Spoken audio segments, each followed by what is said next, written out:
Yevgeny a passé 20 ans de sa vie ici.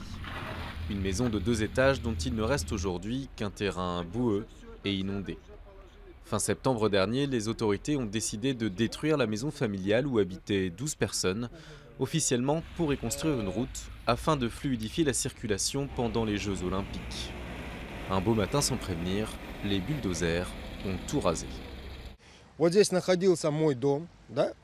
Voilà, c'est ici que se trouvait ma maison. Ma maison, 300 mètres carrés et 500 mètres carrés de terrain. Un organisme indépendant a estimé le terrain. C'était de l'ordre d'1 million de dollars.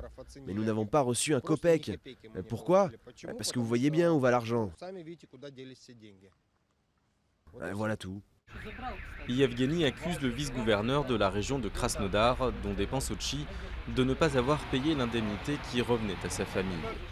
Selon lui, les autorités locales ont profité des Jeux Olympiques pour ordonner des expulsions superflues et garder pour elles les indemnités fédérales qui revenaient aux habitants.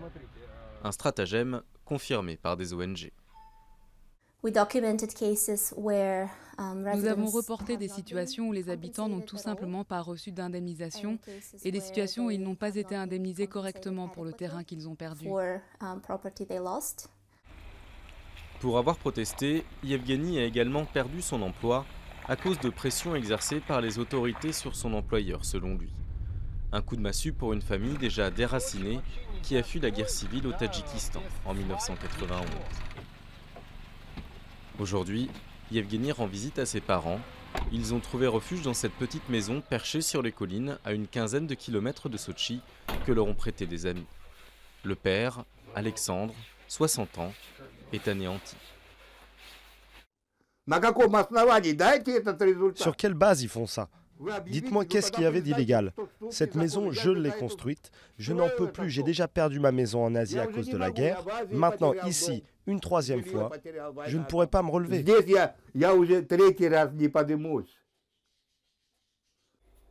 La famille Mzokov veut aujourd'hui faire appel et porter l'affaire devant la Cour européenne des droits de l'homme.